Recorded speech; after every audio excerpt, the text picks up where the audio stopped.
Hello, welcome to Sumo biology online classes. तो बेटा आज हम लोग बात करेंगे थैलेसीमिया की। ठीक है जी। आइए, thalassaemia this is also an autosome linked recessive blood disease. तो ऑटोजोम लिंक्ड का मतलब इसका जो जीन है ऑटोजोम पे होता है। Recessive blood disease recessive allele से गवर्न होने वाला डिजीज है। Transmitted from parents to the offspring when both the parents are unaffected carrier for the gene और heterozygous। अब ये बात समझिए आप।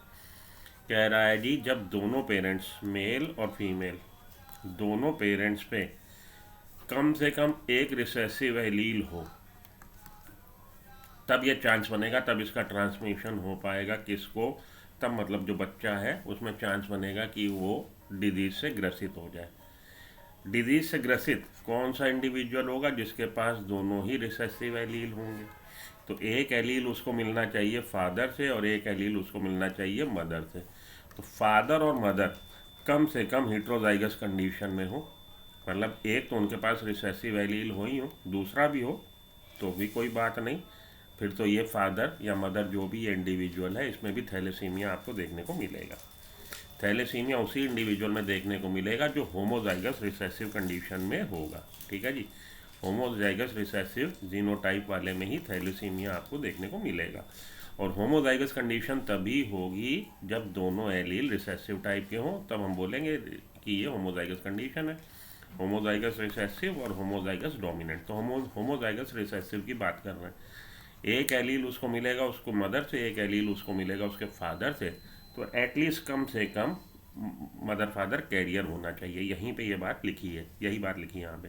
The defect could be due to either mutation or deletion. नहीं, उससे पहले देखिए लिखा है transmitted from parents to the offspring when the both parents are unaffected carrier. Parents जो है कैरियर हो, मतलब एटलीस्ट एक एलील डिफेक्टिव एलील कैरी कर रहा हो। अनअफेक्टेड इसलिए लिखा है क्योंकि डोमिनेंट एलील की प्रेजेंस की वजह से रिसेसिव एलील अपना इफेक्ट नहीं दिखा पाएगा। The defect could be due to either mutation or deletion which ultimately results in reduced rate of synthesis of one of the globin chain alpha और beta chain. आप जानते हैं हीमोग्लोबिन जो है, हीमोग्लोबिन में हीम कंटेंट के साथ haem moiety के साथ क्या जुड़ा है? चार चेनें लगी हुई हैं, दो अल्फा और दो बीटा।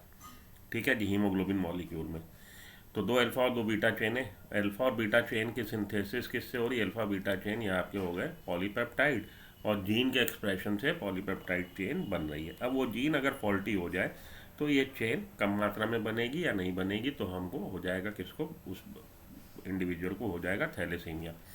That makeup haemoglobin. ठीक है जी।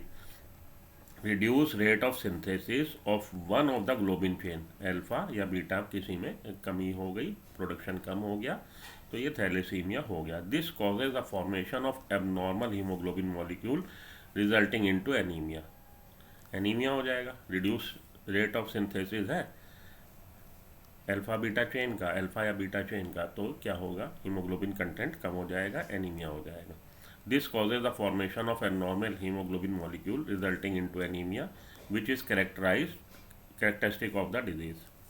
Thalassemia can be classified according to which chain of the hemoglobin molecule is affected. अब कौन सी चेन इफेक्टेड हो रही, अल्फा हो रही है कि बीटा हो रही है, उस हिसाब से इसको आप क्लासीफाई या कैटेगराइज कर सकते हैं, अल्फा थैलेसीमिया और beta thalassaemia. Production of production of alpha globulin chain is affected, while in beta thalassemia production of beta globulin chain is affected. Alpha thalassaemia में अल्फा ग्लोबिन चेन कम बन रही है और बीटा थैलेसीमिया में beta globin chain कम बन रही है। Alpha thalassaemia is controlled by two closely link genes. Link genes हैं, लिंक जीन्स होते हैं जो सेम क्रोमोजोम पे हो। दो जीन्स हैं, लिंक जीन्स हैं क्योंकि सेम क्रोमोजोम पे हैं, HBA1 and HBA2 on chromosome number 16। तो क्रोमोजोम नंबर 16 पे दो जीन्स हैं, HBA1 और HBA2 पास पास है, लिंक जीन्स है सेम क्रोमोजोम पे होने की वजह से, and it is observe due to mutation or deletion of one or more of the four gene. तो भाई ये क्या हुआ?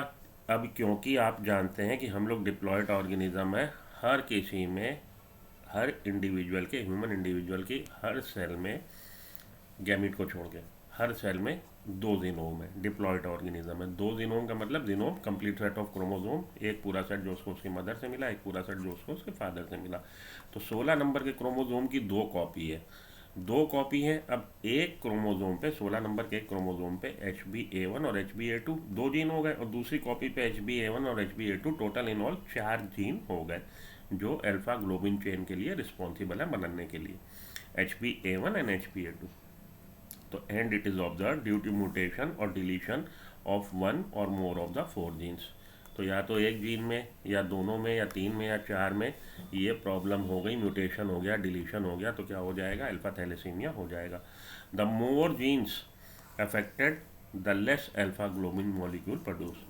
जितने ज़्यादा जीन्स अफेक्टेड होंगे, 1 से लेके 4 तक जीन हैं, अगर एक जीन अफेक्टेड है तो थैलेसीमिया की जो है मतलब मात्रा की ये कम है।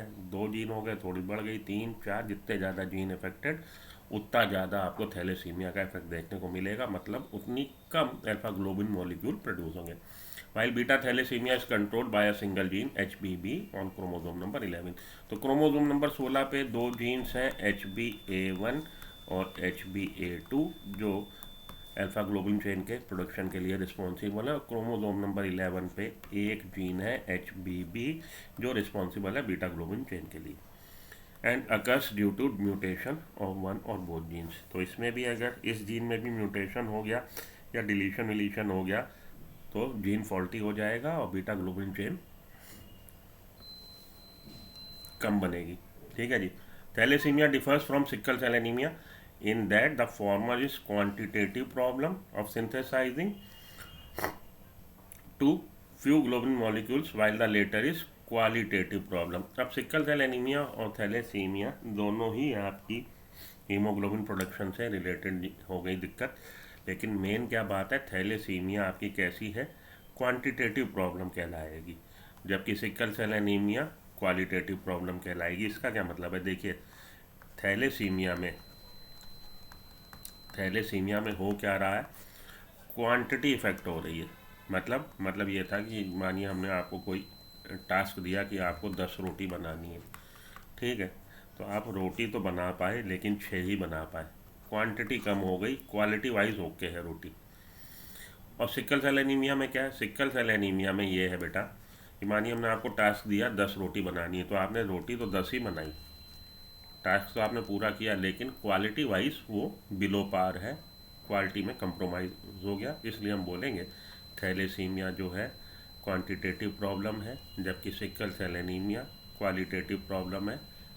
किसके रेफरेंस से, हीमोग्लोबिन के रेफरेंस से। हीमोग्लोबिन की मात्रा जो है बीटा ग्लोबिन चेन या अल्फा ग्लोबिन चेन कम बनने की वजह से क्वांटिटी कंप्रोमाइज़ हो गई, क्वांटिटी कम हो गई थैलेसीमिया में, जबकि क्वालिटी ओके रही।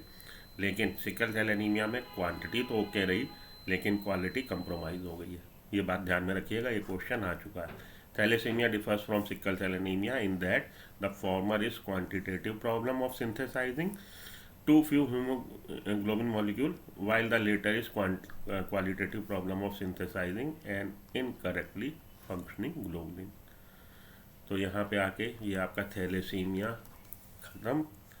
इससे रिलेटेड क्वेश्चन लगा लीजिए, वीडियो को लाइक कर दीजिए, चैनल सब्सक्राइब कर लीजिए। मिलता हूँ ब्रेक के बाद किसी नए टॉपिक के साथ। Good luck, goodbye, have a nice day, thank you.